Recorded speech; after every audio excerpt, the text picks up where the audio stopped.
My suggestion is to the real time. The thing doesn't know what to figure out. Also, really good. You're telling me you're training out too. You have to go take it a lot. I think you go to fight it.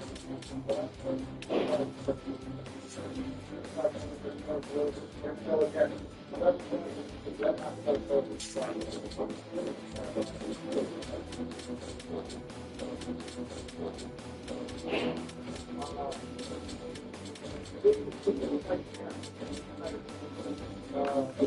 thought we were going to be at 3 boxes, not together 2 boxes. Also, I'm not about it, that's another just the first of the study. Similar boxes, I don't think there's nothing better. Not this week, the box is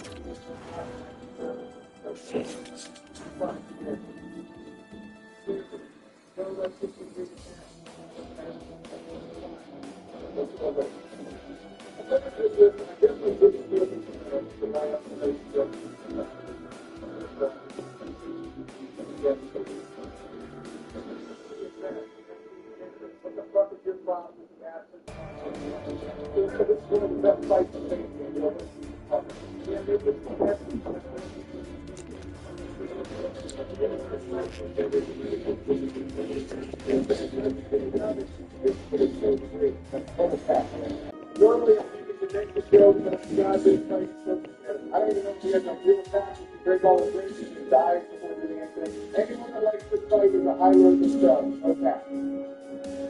Most of the silence is not on this side. It's making for it. I think you have to straight even. The other one, fuck over the car. The fire safe even. No dough. Fuck that right. If you heard you that. Holy shit, you have any? Fuck you back. I'll have to know that I'm still in the all right, this guy's back in front of God. The front comeback is they don't really share similarities by itself, so I think it's okay. Back in my day, we dressed up as people like Rock for Halloween all the time. My friends are racist shit, I hate you guys. Don't bullshit this fight. Get sitting in this under the fight. Fuck it, whatever you guys are. Next up, the thing that's about competition. I must not have heard you right now. You are so fucking captain fighting like the fools in the base game. I love how it's close comes out and makes two. But because it just mimics the attacks of the big guy on the leg, it feels very predictable. Joe stays 30 seconds of clarity came at a great time. It's not impossible to set it better myself. This fight, Donald, I'm going to be honest, this sounds like you're still issuing talking about it. I beat this fight first try. Wow, first try? For KDA is almost considered to be an IRL against those. Yeah, if we get it to original. Next up is Norm. The thought? What's wrong with this list? We're doing all this next fuck this stupid site, bro.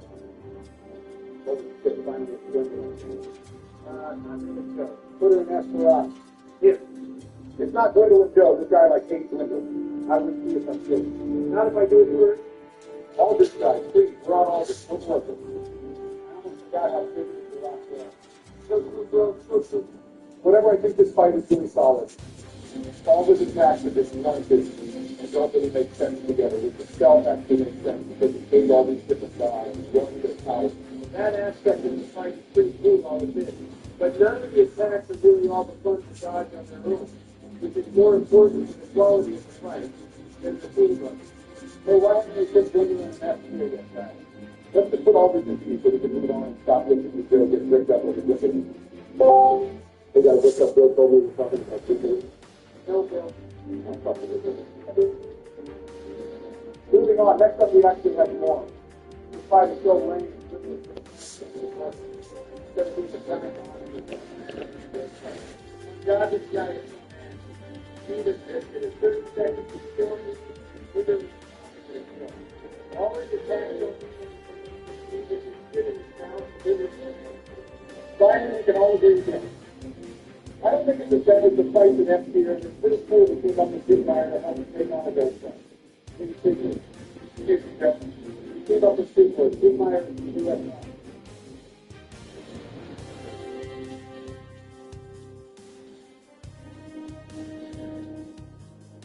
Wow, you're actually right. Wow.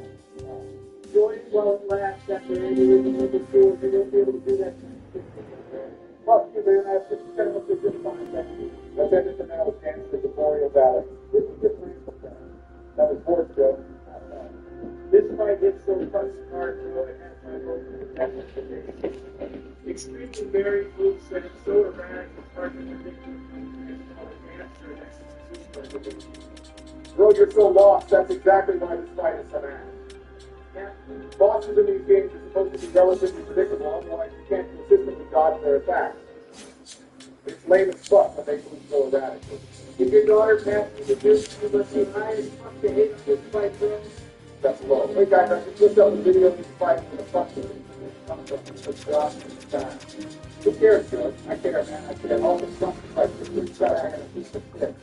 After I'm effects, bro, those effects also cool. It's just a stupid business simulator. Do against one junkie, put it in S tier. Sorry, bro, couldn't hear you over the sound of actually nothing. So much I hate you guys. Save 50% on Coursera Plus and turn your career resolutions into results. Master data analytics, lead projects, build AI. All right, guys, time to pump out our last tier list for a while. For real, this has been a really enjoyable honor to spend with the boys. Wish I could say for a pleasure, your opinion has saved about 5 years off my life. You only have about 3 years left, so it's impressive your dumb ass is still talking. You're right about it, you fucking say. We're free, but leave it on. First up, we got the Dragon Slayer. Are you fucking baby?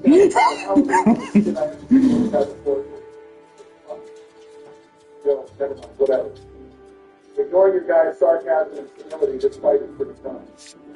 It's a unique take on multi-entry fight, with the other enemies that are not the ones that are matching fight. Like I know now, this guy reminds me of that one guy from Dark Souls 2. I thought that can't remember.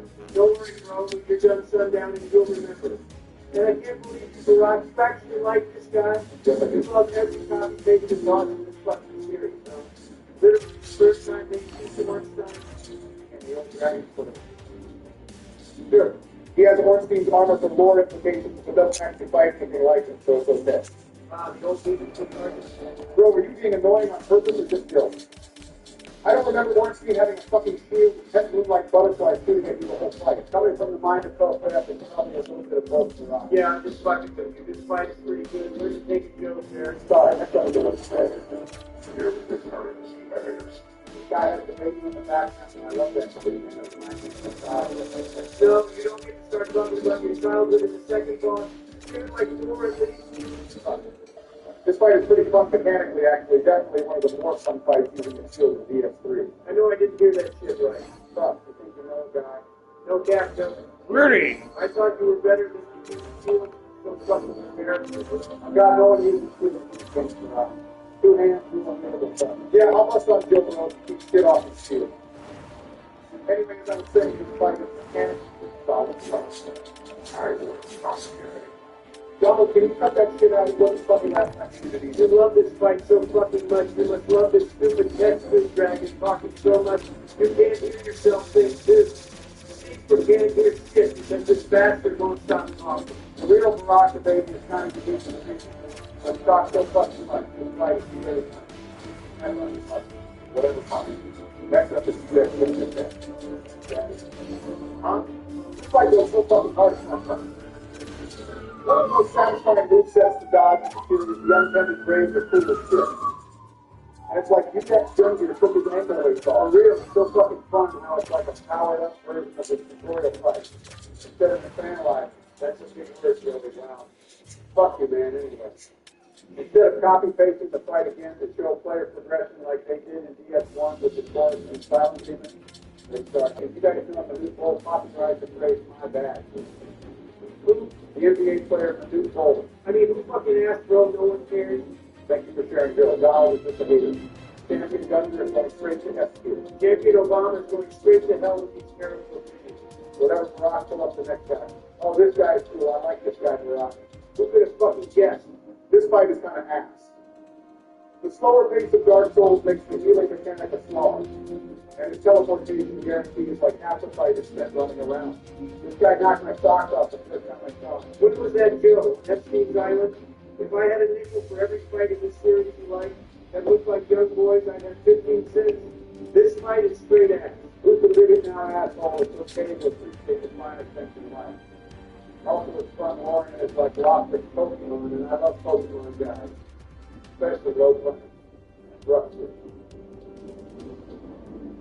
Bro. I told you no one wants to hear about that shit, bro. Shove it. Fuck you, Don, like you said, wait till the fourth fight like this. Anyway, I got to say. Next up is the ancient Wyman. Let's just put this shit in F while we're doing server muted. Oh, God, I don't have to do anything to argue with him about another gimmick-ass fight. It's like not even a fight. You literally just run and drop a pack at the end. And it's overthrown the show. Agreed. Next up is Nathan Kenny. Hopefully Joe is done with this bullshit by now. Anyway, that's how my first thing shot to Thank God we just had this. Way to see some big action. I love this fight. The first phase is kind of good. The second phase has some of the exclusive fighters back down.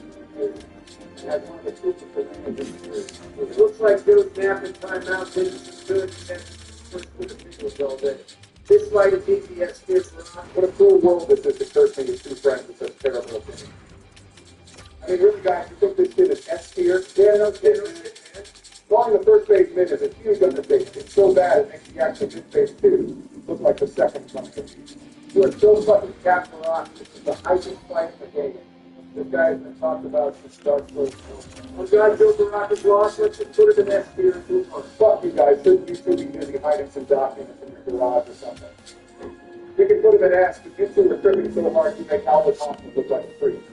Whatever man you get it, you have a good opinion when you start looking up to it. It's fine. First up, we have what the kids call an Omega banger in the grave center.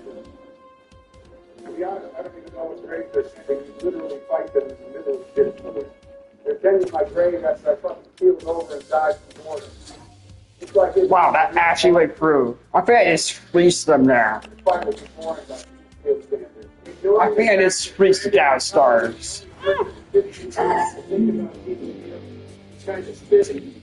This fight feels tacked on just so people lose vision and bone about the DLC only having one problem.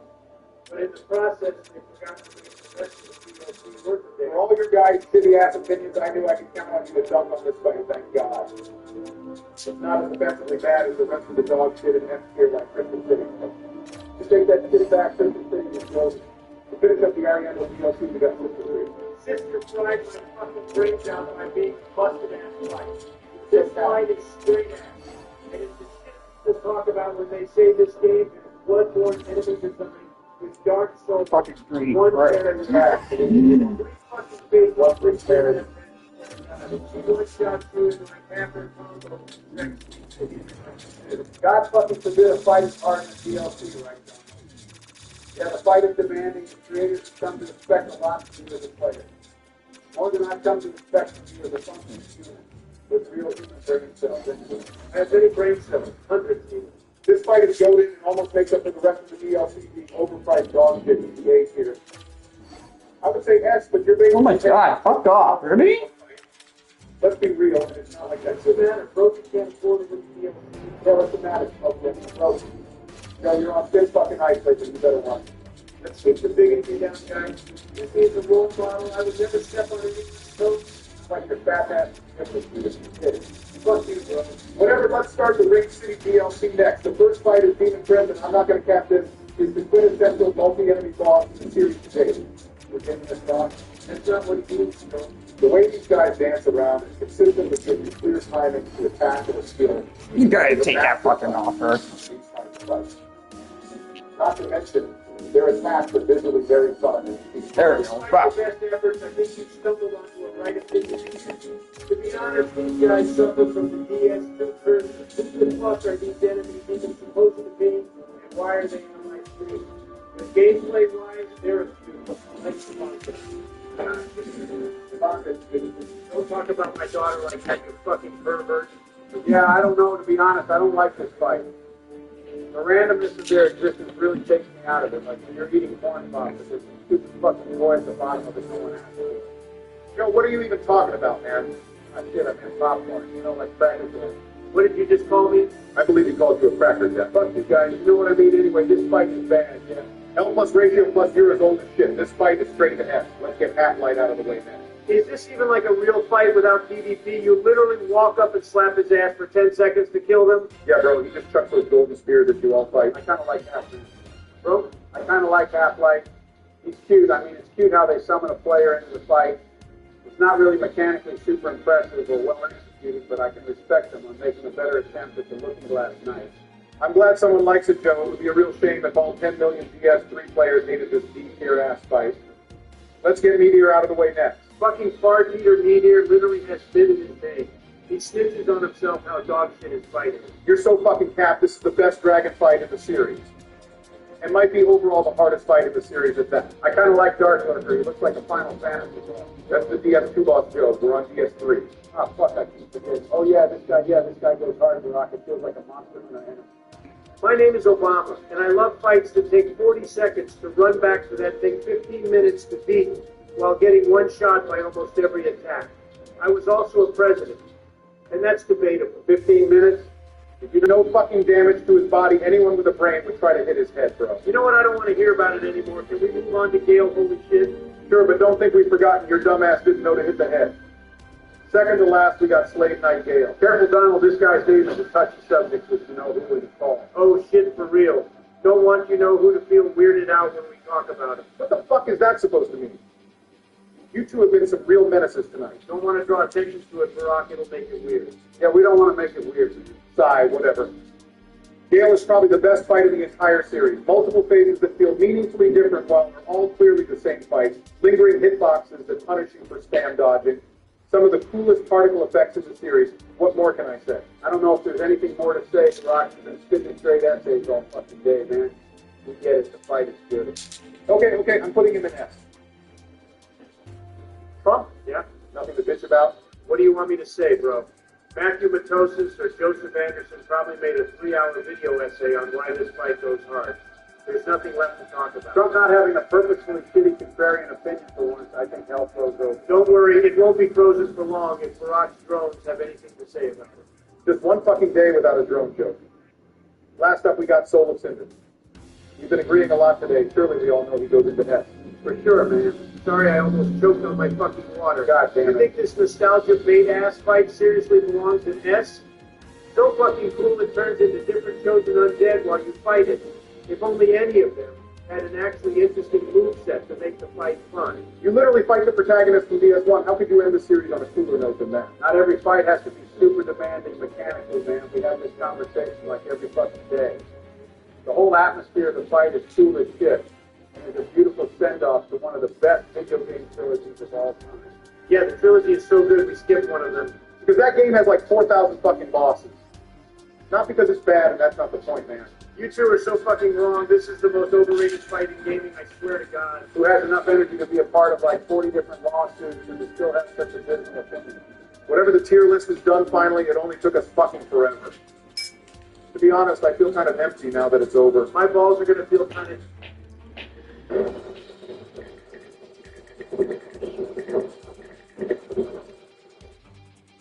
Most of the fights we have left are goated AF, bro.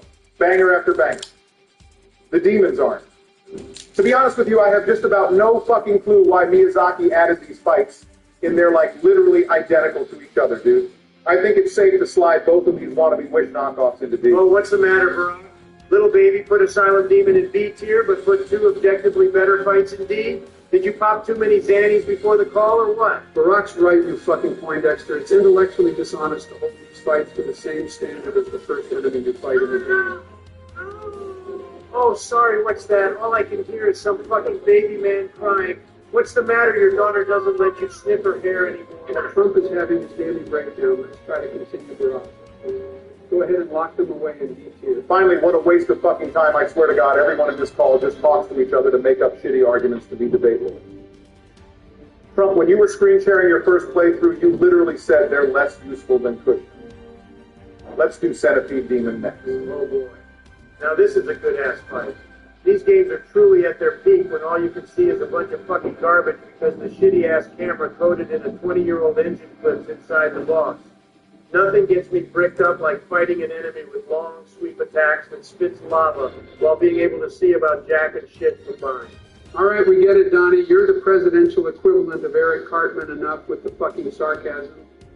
Unfortunately, I'm going to have to agree. This boss is one of the fights where you have to hit him too much. Sometimes the lava does the one thing, too. Actually, that reminds me one time. Yeah, we fucking get it, Joe. This fight is bad.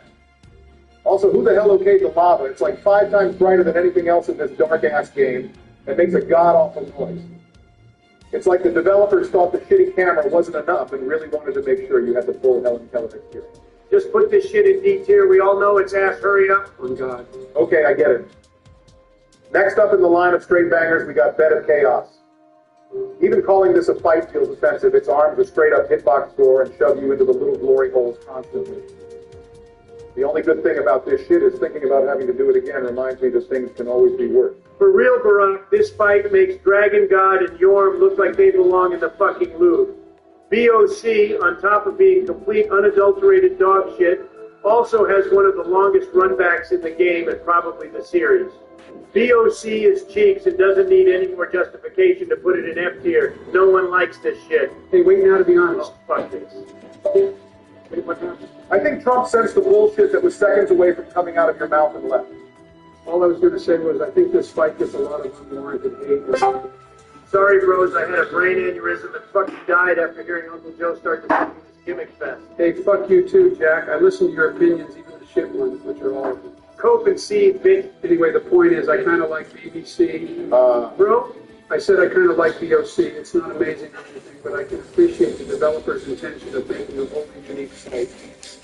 Not everything can be amazing. Yeah, it took me like 40 years to become president. I was telling myself not everything should be planned. For real, that's some fucking coke, Joe. This shit is going in F. You can try it. Thank God all the bosses left their gas. Eagle is being released during my presidency with my greatest regret. Hey, can we do Gwendolyn next, please? The fight is just really amazing. I just know I'm going to regret asking this, Joe. Why do you want to do Gwendolyn next so fucking bad? I've been waiting like 20 minutes to talk about her. She's just so Joe? She reminds me of Jill when we first met. Oh my God. The fight is also really cool. I know it's simple, but she's kind of like an obstacle course. Pretty fun. Pretty convincing A tier, if I do say so myself, Jack. Joe. 2 things. First of all, the fight is mid. What are you talking about? Gwendolyn literally has 3 attacks, the crossbow 1, the magic ball, and the magic sperm. You also fight them the same exact way no matter what build you have, which is a hallmark of a terrible fight. C tier at best. Second, Gwendolyn is a man, Joe. You are so fucking cast. Joe, you spent half your playthroughs reading the wiki, and you're trying to convince me you didn't know Gwendolyn was a man. Why are you even sipping over them, bro? All right, let's get it straight. Barack Gwendolyn is a dog shit fight. But there's nothing wrong with being into a little femboy snake hussy, you fucking bigot. Wendy is so much better than I thought. Holy shit, guys, can I change my vote to S tier? Wait, I'm lost. What the fuck is a snake, hussy? Snake pussy, bro. It was like word of the year. You should know what that means. You're married to Michelle. Fuck you, too. Joe was right last time. You guys are some haters. On the subject of Coomer bait, we got crossbreed Priscilla. I love that the fight features 2 unique mechanics and being able to skip her entirely. And then there's her weapon. Have either of you bozos ever actually tried cutting that shit off? I swear it's impossible. See at best. Skill issue. Barack, you only like her because you see yourself in her. The fuck does that When mean? she summons the snow, she vanishes like you did every time you saw a Syrian child. Fuck you, bro. You're literally like the only president to lose as incumbent in 30 years. Yeah, because Corn Pop over here stole it. So hot. Excuse me? Whatever, bro. We'll split the middle and put her in B. Time for the DLC. Let's go in order and start with Sanctuary Guardian. Now, this is a fight. It has a really unique moveset compared to most of the enemies in DS1. It looks so unlike anything else in the game. It serves as a great beginning to the DLC, making sure you understand that you're not in the same Lord rank you come to know anybody. I think Joe finally took his meds. He started to spit again. Sanctuary Guardian, compared to the rest of the DLC fights, is kind of mid, but compared to the standards of the base game, is so a tier, it's not even funny. You guys must be some fucking black belts in capping. When you look up mid in the dictionary, there's a picture of this thing. His hitboxes are so bad it makes DS2 look polished. Also, I've seen like 30 of Body's videos, and I don't think this thing has any lore at all. I'm pretty sure Eminem in 2023 is more relevant than this bozo. See at best. Barack, you keep spitting that dumb shit, I'm going to regret being your VP. The hitboxes aren't even a problem. This fight is easy as hell. Seriously, Joe, this Hussein guy is tripping balls. We're putting this guy into a... Fuck you guys. Next up is Artorias, and I think I speak for all of us when I say he's goated. Easily one of the best fights in the game in the series at large. The atmosphere of this fight is second to none. Oh, here we fucking go again, not this shit. Areola is this mythical. Who the fuck is Areola? You're hearing and reading about for the entire game, and you finally get to know him. Even at his weakest, he's still a very difficult fight by DS1 standards. And Keep spitting, Joe. Cool as fuck, bro. S tier, no doubt. No doubt, Joe, this fight is goated and is the standard of quality and polish that all the other fights in the game should be compared. I must have walked into the fucking kindergarten classroom on accident. The only reason you two think this fight is challenging is because you unbound your dodge button, rolled forward and to his left 3 times in a row, and fucking auto win.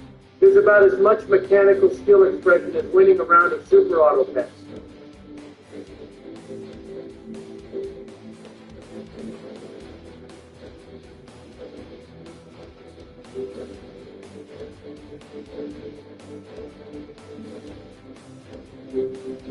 All those times you told us to let you cook, what the fuck were you cooking some meth? You're high as hell. Everyone loves this fight. You were insane. The only thing I'm high on is life, knowing my opinions are so much better than you shitheads. I can't believe I'm friends with Artorias Sheeple. You're off your fucking rocker, Jack. This fight is the definition of S tier. Sure, it's not so hard anymore, but at the time it was a clear step up from anything in the game before it. This shit is S for days. Keep the facts rolling, Joe. Next up, we got Manis. Personally think this guy is overrated as hell. Manfred is cool as fuck. Do you even know what you're fighting, Vic? He's literally the father of the Abyss. All the bad shit in these games pretty much spawns from the Abyss. And this is it, personified. And you beat his ass. And you're telling me that's overrated? Get real, bro. More like my anus, this guy reeks of shit. He has the moveset and aggression of a DS3 boss limited by the molasses that is this game's movement. I'm pretty sure even Bruno got to move more often against King Crimson than you do against this guy. We get it, bro. You've watched JoJo. Normally I'm an atmosphere guy, but this guy's mechanics are great and everyone knows it. No fight in the game tests you mechanically the same way Manson does. Precise roll timings, multiple ways of punishing you at most ranges. If Artemis is the peak of DS1 bosses in general, Mason is the peak Are you of okay, DS1 Joe? bosses mechanically. No one actually likes Manis. They just pretend to like him while trying to convince everyone else in the room that they do. It's the DS1 equivalent of when you get put into a group of like 5 people in college to discuss a reading when none of you read it, but none of you want to look like an idiot since you think everyone else actually did read it. I can tolerate putting him in B, but not higher. To finish off the DLC bosses, we got Dragon Calamity. This fight is gassed to the brim. I don't know how else to put it. It's the first real dragon fight in the series, and is easily the best until Midir like 5 years later. The drums in the theme drop harder than Barak's drones. We get it, bro. And the whole aesthetic of Hawkeye Gal no-scoping this kid out of the sky is probably the coolest cutscene in the whole series. This fight is both S tier for its quality and S tier for how important it was for so many of the fights in the series going forward. Trump, I've got to admit, you've been speaking only heat lately. I guess even a blind squirrel finds a few nuts every once in a while. That was unnecessary, bro, but thanks. I fucking hate this fight. This shit is too hard. I know the last guy. Fuck, what was his name? Whatever. Manchester was pretty hard too, but at least he was fair. Calamari is torture, bro. There's no two bones about it. Dragon Calamite, more like dragging a cheese grater over my balls. Put this broken shitter in D tier. Joe, you know damn well you'd be too pussy to talk this shit about Calamite in person. Oh yeah, bro. Oh yeah, bro, run up, you know where to find me. Kids, please, if you don't behave, Melania and Jill aren't giving you the dino nuggies. Oh shit. Last on the list is the OG himself, Big Dog Gwyn, Lord of Cinder. Frankly, this fight speaks for itself. When that Plin Plin Plon hit, I don't know what to do with myself. The run-up to him in the kiln is so emotional and is such a great send-off for such an epic adventure. The fight mechanically isn't the strongest, but the atmosphere is unparalleled to this day. No cap detected Barak. There are bosses that are better mechanically, or more reflective of the game as a whole. But no fight in this game approaches art nearly as close as Ender. You mean Gwyn? This fight and the run-up to it is total bullshit. It took me like 7 hours to kill this guy on my first playthrough, and I think 6.5 of them were spent in the kiln. He has more soldiers than like half of Europe combined, waiting outside his fog door. You are so lost, bro. On God, Joe, this dude is lost. This fight is like purposefully easy, and you're bitching about it being too hard. This fight is not easy. That's alternative news. This fight is easy as fuck, bro. What's wrong with you? I was watching him fight it, bro. You don't even want to know. Kofefe never learned to parry and kept getting his ass beat. If I need to learn to parry for a 2-minute fight in a 40-hour game, then it's a trash fight. Or to cinder his ass. My dead grandmother's ashes, God bless her soul, could learn to parry Gwen in like 5 minutes, bro. Joe and I are putting this fight in S tier. Whatever, thank fucking God we're done. I don't have to listen to your apologetic, rambling bullshit anymore. For real, I'm starting to get tired of all the arguing it's wearing on my soul. Your dementia is wearing on your fucking soul, bro. Fuck you, Donnie. So anyway, this time next week for Bloodborne, Oh, yeah. Oh, yeah. AI Barack here. Make sure to like and subscribe if you want to see more. Trail Appliance's biggest Boxing Week sale is on now. Get in the holiday spirit with savings up to $1,000, plus free delivery, free appliance recycling, free laundry install, and so much more. Find more in-stock appliances ready to deliver, more expert advice, a price match guarantee.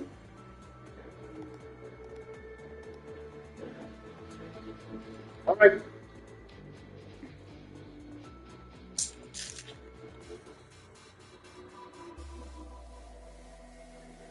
Welcome back. All right, Team Canada was announced this morning, and there have definitely been some opinions.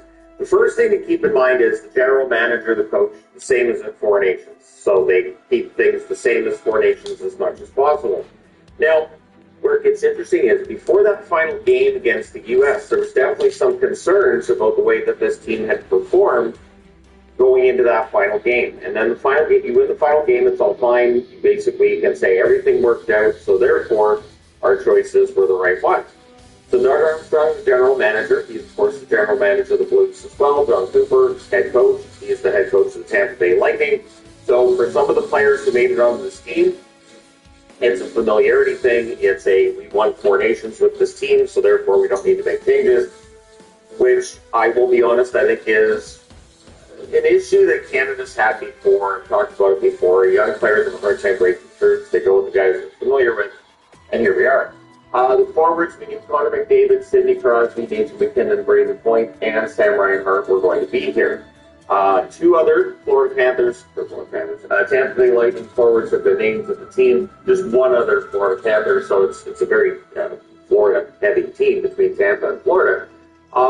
Macklin Celebrini was named to the team. Macklin made it so he had to be named to the team. They could not cut him. And I'm surprised at how much it sounded like, well, he's in the mix, and I'm thinking, and he's probably, and like, there shouldn't have been a probably about it. There should never have been any doubt about Celebrini. Anthony Cirelli, he makes it onto the team. Brandon Hagel. Cirelli will play a more defensive role. This one that I left off my team, I left Stone off my team as well, but I understood that they were very likely going to be on Team Canada. When I picked my Team Canada picks a week ago, it was, these are the guys I would put on Team Canada, understanding that's not how Team Canada was going to go. Tom Wilson does make it onto the team. I still think this is the right call. He's a big physical forward, yes.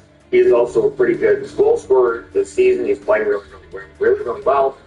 Nick Suzuki also named to the team. So Montreal's Nick Suzuki's on the team.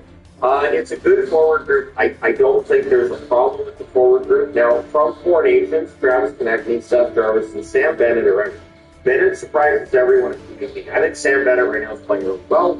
And I'm kind of surprised he doesn't make it over somebody on this team. And you guys don't know your thoughts, but I am kind of surprised. Like, I don't think, for instance, that Stone has played great since coming back from injury.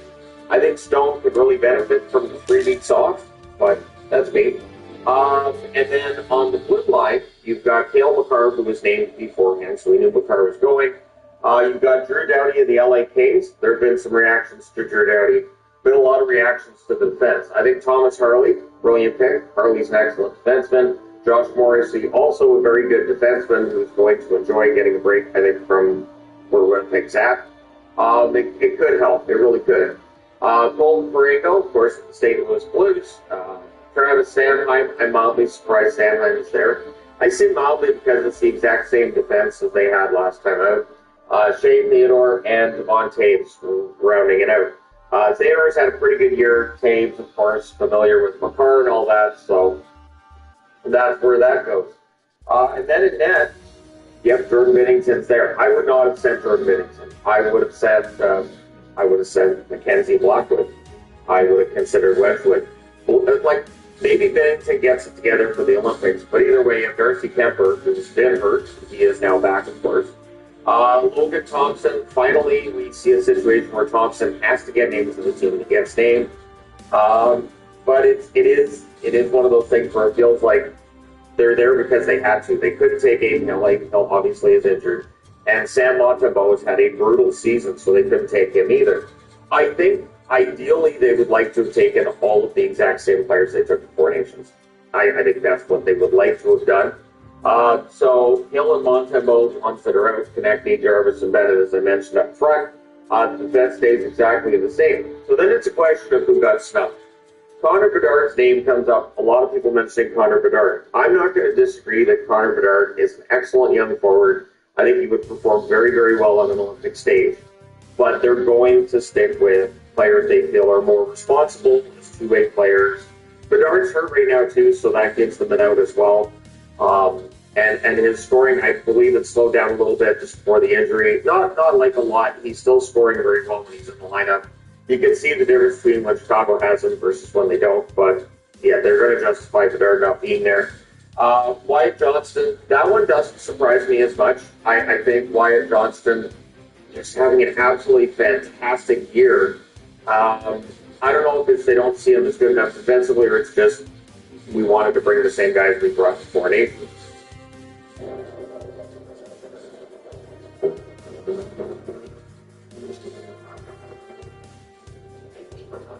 Rebuild the force pathway. I think there's some of that energy. Mark Scheifele, there's a lot of people who are upset that Mark Scheifele didn't make it. I'm not entirely surprised. I do get the feeling when these kinds of things happen, there are certain players you understand that are probably maybe a little less popular. And I've always had that impression with Scheifele that maybe he's not as popular with other players around the league and maybe other teams. And still, the only thing I can come up with is Scheifele is an excellent forward, and he definitely, I think, deserves to be there. Jacob Chikrin, I am surprised Jacob Chikrin's not on this roster. Watching the Rangers, watching the broadcast this morning, and Craig Laughlin saying that, Chikrin definitely belongs there. I agree with Laughlin on that. I would have him there probably over Sanheim, but maybe over Doughty. I think that he's an excellent defenseman. Matthew Schaefer. There was one comment on my video with Team Canada that I laughed at. This kid just goes nuts because I don't have Schaefer on my team, which I did. The funny thing is I did have Schaefer on my team. So A, he owes me an apology because I did have Schaefer on my team, and B, now he needs to go after these guys because they don't have Schaefer on their team. And I get why. Doug Armstrong saying that Schaefer became part of the conversations. He wasn't even on the radar 3 months ago. Yeah. It is one of those things that I think Canada gets kind of short-sighted about. I think the concern is, well, we don't want to put a kid in there. He's going to make a mistake. He's something, could just be awful.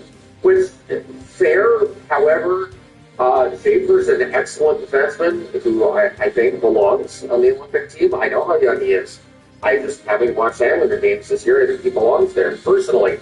Mackenzie Blackwood, I'm surprised either Blackwood or Wedgwood didn't make it, but once Bennington's on the team, you've got Kemper, you've got Thompson.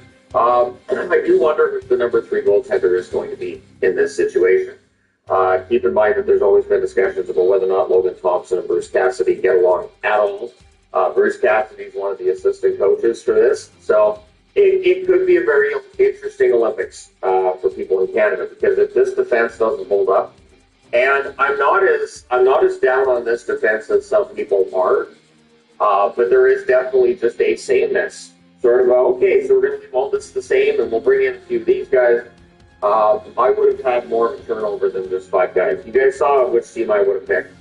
And, yeah, we'll never know whether my team would have beaten that team or not. There were some people who were mad at me because I didn't have Bedard on my team, but I knew that realistically, Bedard probably wasn't going to make it. It was going to be between Bedard and Celebrini.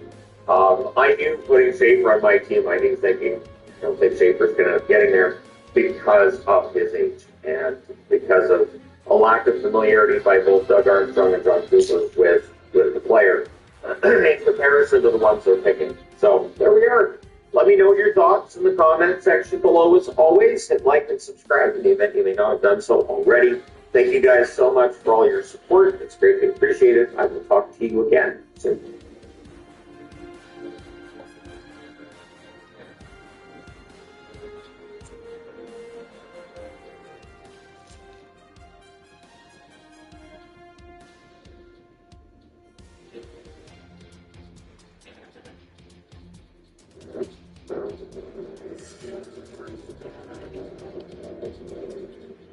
And here come y'all in the comments. Oh, Lego, you spent so many videos talking about one Hughes and slandering his name because he wanted to leave your favorite hockey team. He had just had to go and move on to another Hughes.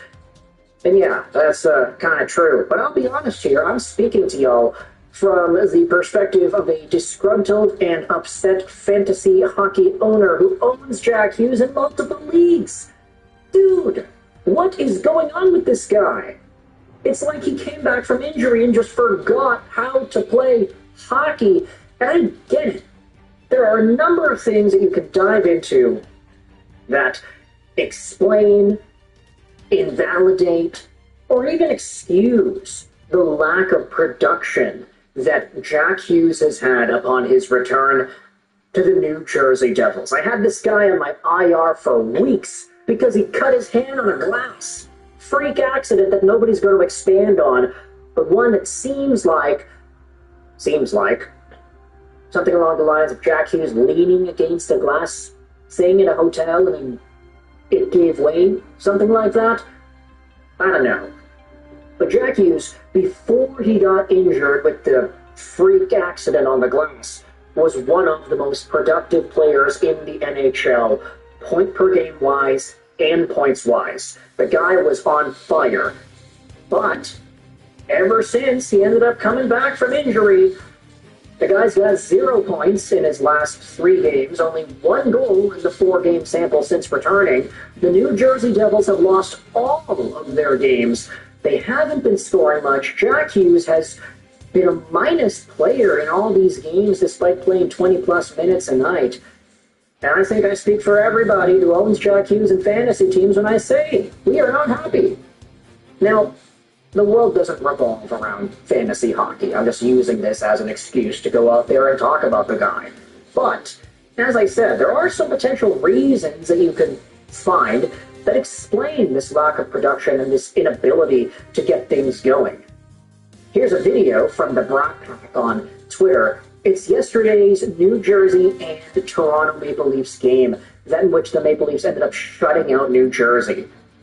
When Jack Hughes tosses off his glove for a split second, you can see that he is in fact wearing a brace under that glove still. And for a brief moment you can see, indeed, when Jack Hughes takes off the glove, there is a brace there. Is it the same brace that was on when he was photographed with Tate McRae in public? Who knows? But it can be, potentially, the same brace that the New Jersey Devils have also tried hiding on social media. I don't know if y'all saw this, but a few days ago, heading into one of the other games that the Devils ended up playing, they posted a picture on social media of Jack Hughes walking to the rink and his hand is in his pocket.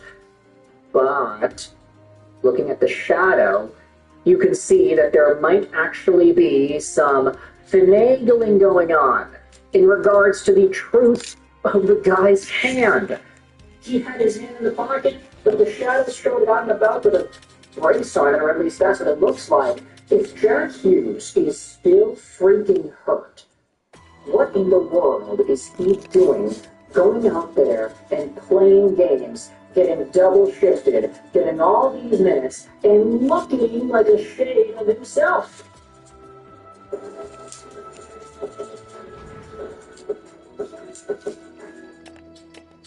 What? I saw some people talking about, oh, it's the Olympics. The Olympics are coming. They want players that can play. So Jack Hughes needs to be able to play in order for his name to be included on that short list, or else Team USA is not going to really have the opportunity to add him onto their list as a reserve player of some sort. It's like, oh, we're going to add this guy who's hurt onto our roster for a few months later because we're assuming that he's not going to be hurt. Like, the assumption is, oh, we're going to add him because he's ready to play. Straight up. He's ready to play now. He's black on the year after going pointless in 3 straight games. And I get it. You can say, oh, well, he went pointless for 3 straight games. What are you talking about? He wasn't really that high up there earlier, right? Well, it's because he only played like 17 games before he got hurt. He was way over a point per game in that span. 20 points in 17 games, do the math on that production before he ended up getting hurt on that freak accident. He would have been on pace for 96-something points. That's a solid season for a young guy playing on a team like New Jersey that we expect high productivity out of. We expect Brock, Ishii, Meyer to go out there and produce. Luke Hughes has not gotten up to that level that his brothers have yet. Jack Hughes, point per game guy, but he ended up taking some time off, and now it's like, he is definitely not playing like himself, despite the fact that he was clear at the play. He's wearing a brace, he's trying to move around, he's not looking like the same guy. Seems like they rushed him, right? So it looks like to anybody else that Jack Hughes was unequivocally rushed back into the lineup here. Just taking a peek at the post-game thread of the New Jersey Devils and Toronto Maple Leafs game. We are seeing Devils fans all over, just freaking out, pontificating about how the sky is falling, how things are bad, and how there needs to be a move soon. Fitzgerald, do something. Shake this team up. The window for the New Jersey Devils is shut. And there are a number of things that you could go out there and dive into that explain why. Let's read this comment from Jersey Devil himself. 3 years ago, at New Year's, the Devils were on their way to a 112-point season with a young, exciting, high-scoring team whose Stanley Cup window appeared to just be opening. That window is closed. The group is not getting anywhere near a Stanley Cup. All the potential this group has been squandered by an absolutely incompetent GM who wanted to remake the team in his own image. So now we've got a bunch of Tom Fitzgeralds on the roster, and we're screwed for both the present and the foreseeable future. For a cap hell with a bad team, no way. Tom Reply says, you literally posted everything I was about to write. You're 100% correct. The only thing I'll add, and Quinn Hughes is in Minnesota. Saints Fitz. Yeah, imagine giving Andre Palat trade protection, and that being the deciding domino factor that led to you not being able to acquire Quinn Hughes in a trade because you wouldn't have been able to move up the money. I mean, you want to talk about Jack Hughes leaving? Jack Hughes waiting until his contract is up and then getting traded to Minnesota to play with Quinn and Jericho Kaprizov. Get that NTDP connection back in there, boldly. Jack Hughes. Gonna get some other guys like Zegers to join them in Minnesota too. There can be a lot of opportunities for these NTDP players, but for Devils fans, for such a long time, they were clamoring, oh yeah, this is the team. These are the guys, it's the core. Just you wait, because Quinn Hughes is going to come at some point. But now it's like, nah. Quinn Hughes, maybe just a shot or two in the media, a team that didn't trade for him, that didn't have the balls to push something to go through. And now maybe one of the Hughes are a little ticked off at that as well. One of them's being rushed back and he's not ready to play yet. It's been bad. And I want you to know your thoughts in the comment section below. If you are a fan of the Devils, how do you feel about this team as a whole? Try not to be just super reactionary to last night's game against the Toronto Maple Leafs. I know that's hypocritical of me to say because that's literally what I'm doing. I'm ticked off that Jack Hughes hasn't been doing anything the past few days. And not helping me out in fantasy because I need him. He's my second-round pick in multiple leagues. But there still is an overarching issue that plagues the Devils at this stage after years of building and getting better and progressing, supposedly. To see the team falter down to a point like this where Jack Hughes is being forced to play with a bad hand and he's not looking like himself, he's not scoring anymore, things are going wrong.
Yeah, they're not here. Oh.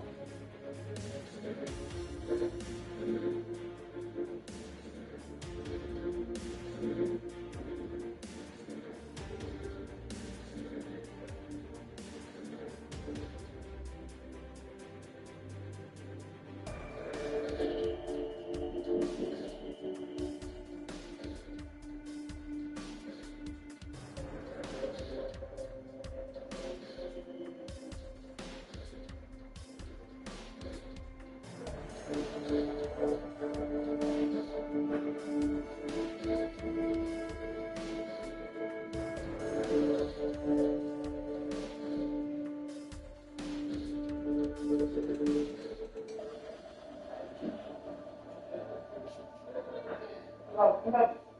Come on.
And he's wasting a spot in my roster because he's not getting any points, he's getting minuses. Let me know your...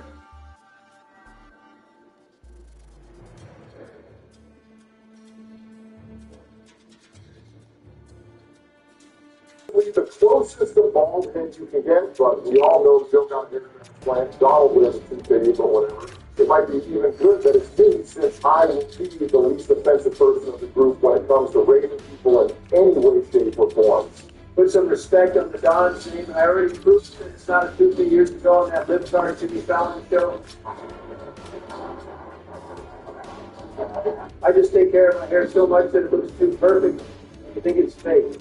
I prefer to keep it tidy and perfect. Unlike Joe, who basically never washed his hair past the age of 9 or something like that. My old eyes are what they used to be, but I did not see the slightest bit of your hairline in that video. It actually seems like these hair are floating above your scalp. What the hell?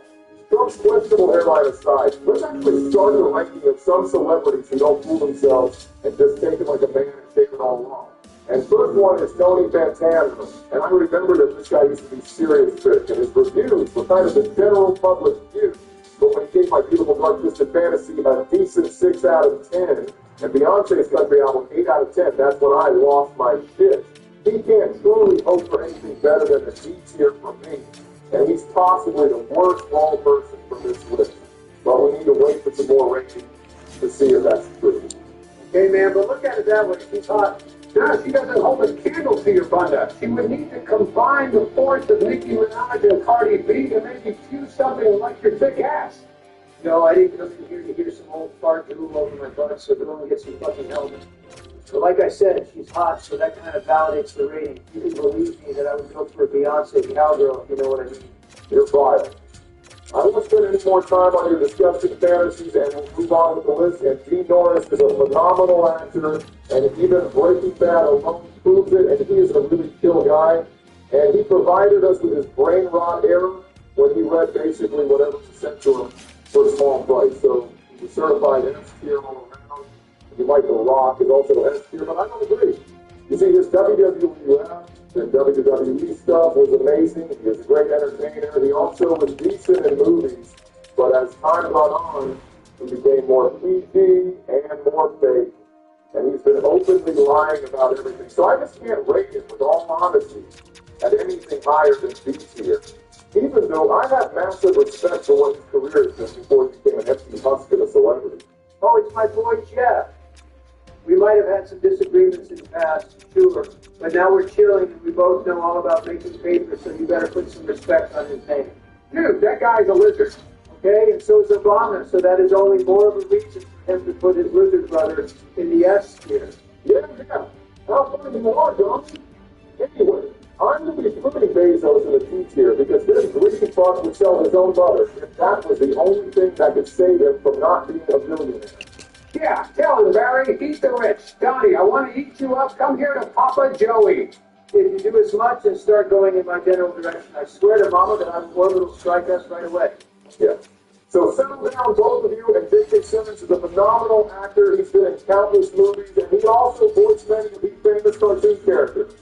Most famously, he is obviously J. Jonah Jameson in the Spider-Man, but he also voiced Omni-Man in Invincible, and he was 4 times in Gravity Falls. He also played in La La Land and BoJack Horseman. I just keep going on. And the crazy part is that he nailed his every role. This man might be the best actor on this list, but I'm not sure yet. He's definitely an S tier, and I can't say the same about Rogan. Why not? I enjoy tuning into a National Joe Rogan podcast. Definitely not the one with Trump events because I am sick and tired of them just blabbing on about tariffs and wearing suits on Oval Office, so I skip that one. But most of them are fine. You want to throw hands? My and Vance's episodes were quite frankly the best, the very best of them all. Some would even say the best in the world. And I was hoping that he would expose that bitch Kamala, but she of course got scared because her Bluetooth earrings couldn't hold battery for long enough because his moves were like, what 3-hour long episode I think. You really want a president who can't even speak for himself for longer than 10 minutes? Trump, get over it already. The elections are over, and you won. You don't have to talk about it because it is just disturbing now. Donnie fell in love with Kamala Mama. I can't blame him that she's a baddie and she's a dommy mommy when you get to know her. Trump, the only reason you can talk for so damn long is because you spew so much bullshit, and all you did in the interviews is to just roast Kamala and Joe and then talk about how you would turn the world into this beautiful war-free land. Oh, and by the way, I didn't forget about how you promised us that you will end the war between Russia and Ukraine in the first 24 hours after taking the seat. I even think you said that you could end it in the first 24 hours after being elected, but I'm not sure of that. But by any measure, you lied. It's not my fault that Ukraine elected a fucking unfunny comedian for a president whose biggest performance was playing piano with his fucking flop. Stop. Kitty.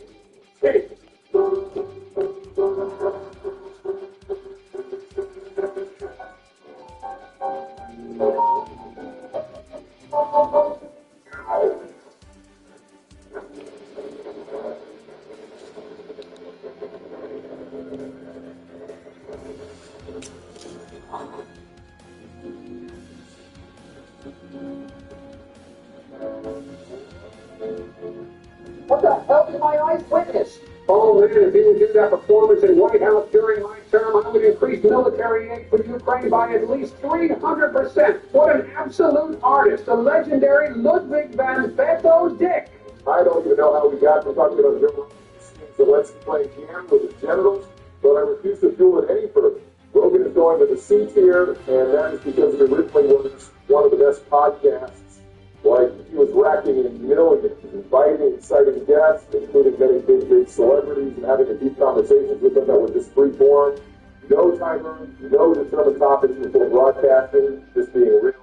But later on, you could feel the toll, all the conspiracy theories took on him during his career, and all the crazier guys he invited made him lean more and more to that side. And I think he's been trying to convince Matt one of the episodes that the moon landing was fake, and he was going on and on about it for the majority of the episode. It was easily over an hour. Who cares about Goldilocks over here? Now get my boy's finger into the motherfuckingest tier. Joe's my list, and I can rank them wherever I want. And I'm going to assume we aren't talking about Mike, as in the character, but about Jonathan Banks, and that dude was born not even a year later than Donald, so he was on the big scene since the 80s. And of course, his biggest role was during Breaking Bad universe, and in the Better Call Saul, he truly shines, but that's not to take away from his other roles, because he had some variety. And his first bigger role was a wise guy, and he had a bear back then, and you don't recognize him so easily, trust me. He also was in Modern Family, but not a real important character, I believe. And again, you can look up his career, and he definitely has a remarkable career that most actors only dream about. So, yeah, I don't know if he's even better than Jameson, but I would put him up there in the S tier and won't be sorry that it was like choosing one. Stop forcing yourself to try and look like you're a chill guy. You see what you're asked in the Middle East? I just rolled one up before coming here, just so you wouldn't make me lose my mind like I did in that Vice City episode. Okay, but back to the list. And I think it will be the most obvious S tier coming from Barry. I mean, it all depends who is your favorite player, because Jordan Blazers would put LeBron in D tier, and LeBron Blazers would put Jordan in D tier. So let's not start any arguments and just start talking about the next one, Barry. Great idea, George. So Pippen had a really big fall off in sales, but I always see him selling out decent venues and going on tours all around the world, so his fan base is still very much alive. For all the fun music he gave to us, I have to give him S tier. Man, I hate to see the list being so full of S tier, since it takes away from the meaning of S tier. But all these bald guys are just fucking awesome. Because Samuel L. Jackson doesn't even need any explanation behind his S tier ranking. I personally love how we got to kill his cop character in GTA San Andreas. You got all the great highlights of his career. Shows freaking GTA. I mean, you do, you man, but that seems odd as hell. Okay, Barry, I'm sorry, but the next two are another S tiers. I mean, Steve Harvey is the best Family Feud host of all time. I remember that Family Feud was falling off, and he basically single-handedly saved it. And I can't be sure if I am seeing it right, but if that next guy is Terry Crews, then it's also up there because he did what Kanye couldn't. He beat his porn addiction and saved his marriage. I mean, such a person as Joe Dog doesn't need to, and I just incorporated into my marriage. But I can understand his situation. I know that it might sound weird, especially since you came out of Joe's Peter's house, but I've never in my life seen a man who got addicted to porn and recovered. Like, the mind strength you need to actually do this is incredible. I just made myself occupied, and I was raised on Playboy, so to be honest, I don't like visiting those sites often. I would put Steve Harvey in A tier and Terry Crews in B tier. Now, don't get me wrong, I am a fan of those guys, but there is just not enough in their career to cross that path to the upper echelon. I will actually crucify you, Barack. Yeah, I'm sure you will, buddy. And for the last rating, we have Vin Diesel. And I don't know, we wouldn't have Fast and Furious if it weren't for him, but I don't really enjoy seeing him in a movie, but I'm not going to hate on a man, so C tier is a place for that. And it's also a place and time to shout out our friends who support the boat. By buying a membership, which is basically a monthly subscription you can get for just a couple dollars a month or several dollars, depending on who you like the most.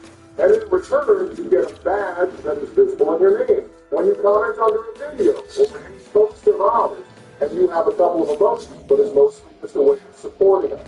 And we thank you all for that. So, shout out to OMG. It's Birdman Archives, who is our first member, by the way.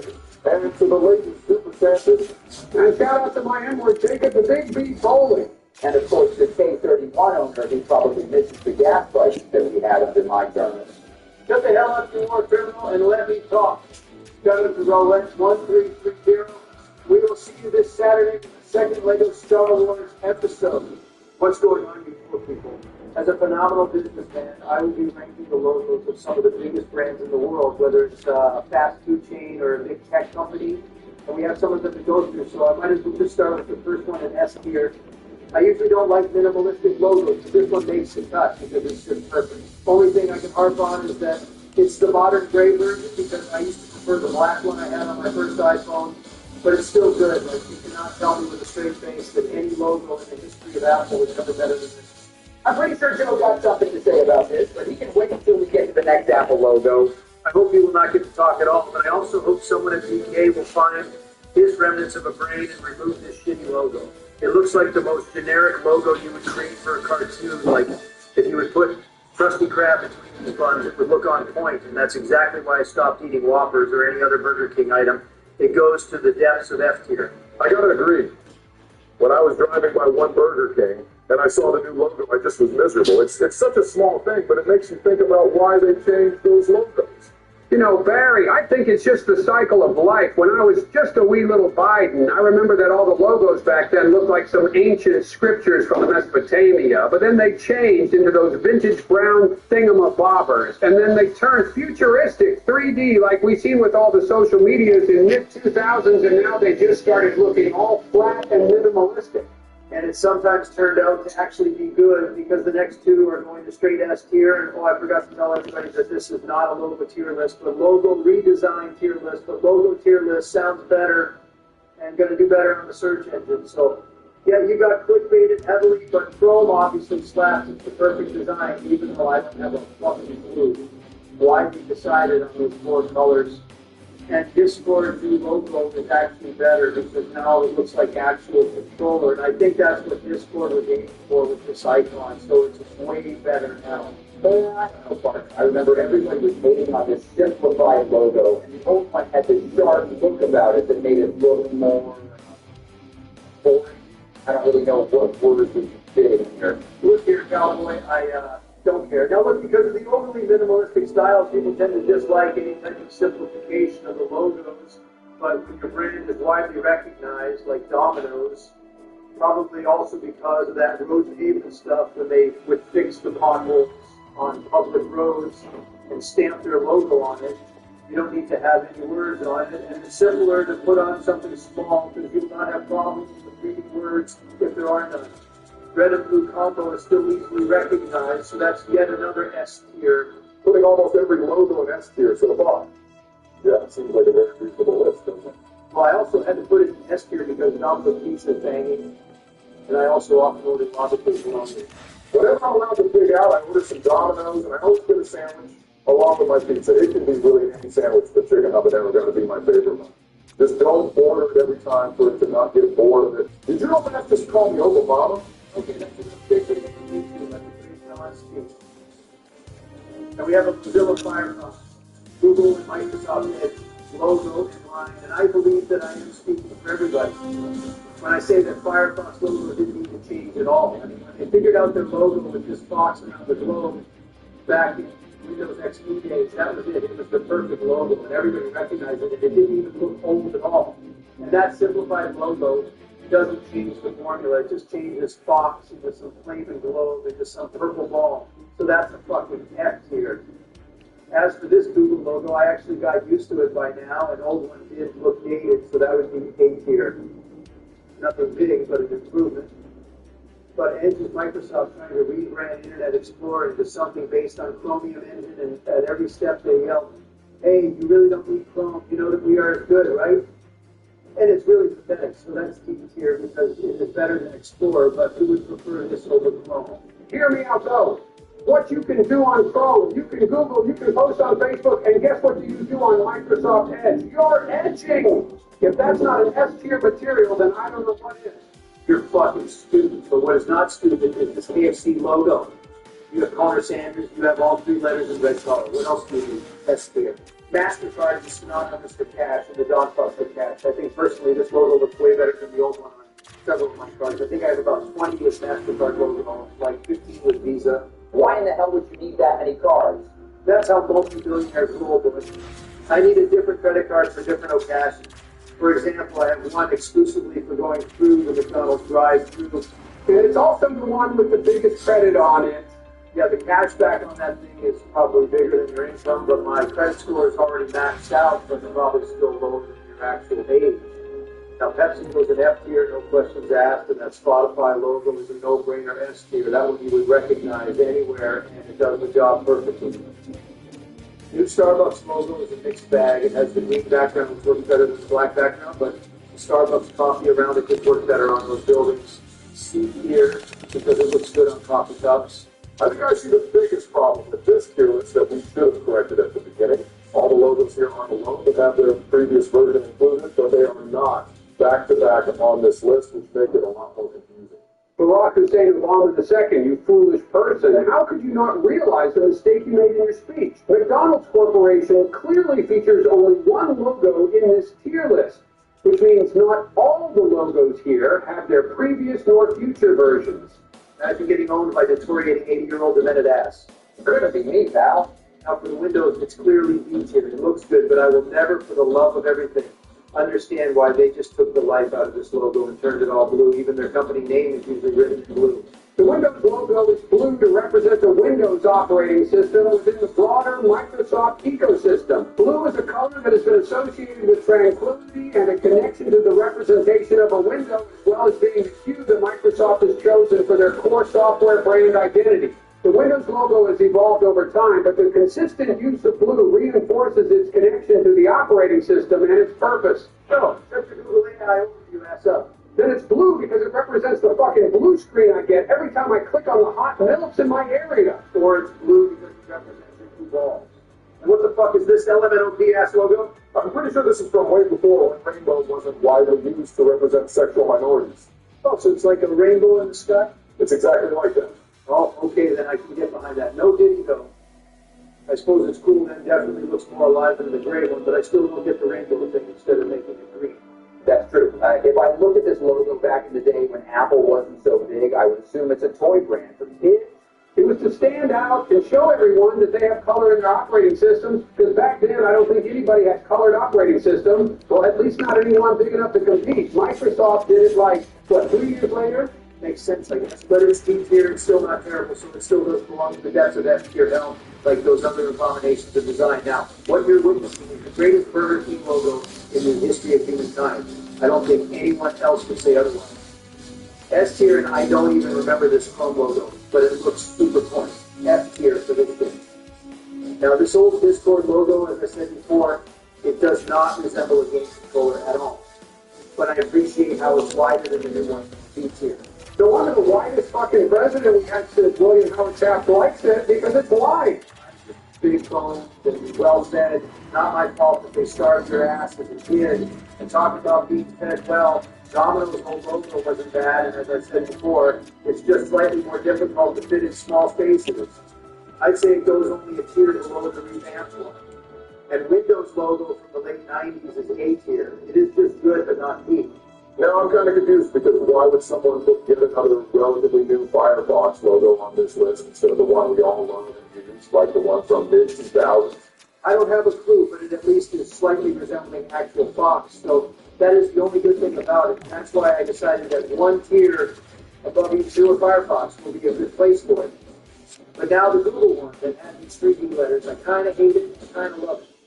You know, it does actually look tacky as hell, but you all got to remember using Google for the first time and seeing these letters just pop out of the screen, don't you? I think it honestly deserves B tier for legacy reasons alone. Older KFC logo had a bit more detailed portrait of Colonel Sanders, but why the fuck did they make his outline blue? It just ruins the entire logo, and if it weren't for him being blue, it'd be A tier, but since that is the case, it's going to C tier. Older MasterCard can go there as well now, thinking about it. Damn, Johnny, you are on a real hater streak right there. Why is Stumpy so grumpy? Still haven't kicked the bucket yet. What? Why would I kick a perfectly fine bucket? I wouldn't say it's perfectly fine or whatever. This McDonald's logo is not my favorite, but one of the better ones is A tier. It looks the best on commercials, I'd say. And old Pepsi is at least better than the modern one, up to the point where CM Punk actually tatted it on his shoulders. It's a bold move, but I can't hate on the man. I was playing some WWE games recently, and I have seen that they changed this tattoo to some off-brand red and blue circle. I mean, I can understand that they don't want to face legal issues, but come on, dude. Literally tatted it himself, and just before 2K took over the franchise, they actually recreated this real tattoo. So, I don't know why they did that. I suppose it's better to be safe than sorry. Yeah, C tier because I refuse to put Pepsi any higher than this. Old Spotify logo was absolute ass no matter how you put it. Like, why the fuck is the O above other letters? Absolute nonsense, and it's getting thrown into F tier. As I said before, the Starbucks logo looks better on the actual cafe building, so it's a tier above the newer one. And this Windows logo from the XP and Vista era is absolute peak S tier. Did you guys know that Pentagon uses Windows XP on their systems? Pretty cool, right? Out of all the people here, you would know that, Mr. Pilot. By the way, we should play Microsoft Flight Simulator on your birthday and visit New York. Donald, Come on, dude, you literally asked for it with that remark. the thing is that this tier list is over, and we can all cool down, so it's time for the member shout-outs. Of course, yours truly, OMG, it's Birdman Archive going to go first. And I want to say sorry to y'all that we didn't feature you in the previous video, but I just got out of control. I'm sorry. Jacob Bowling, I got advised by my lawyers that I shouldn't say my true feelings toward you as we don't know your age, which I hope is under 18, so all I can say is thank you, my pookie. Absolutely wild. And the only thing left is for me to say thank you, J31 owner. You're keeping it real, as Barack would say. Yeah, so that's about it. See ya. Dude, I never even said something like that. Now, for the last fucking time after a video, real quick shout out to Rowlet1330. And from the next video, you will be included with the rest with no dumbass post-production edition. See ya. Guess what? Your boy Obama also needed to be supported after recording the video, so I'm just here to shout out my boy Super Sanders, and I'm going to do the same in the next video, and I'll let you on a speaker. It's a one-time video. Have a great Sunday, everyone. Sometimes a man must overcompensate for his freshness. Old Spice.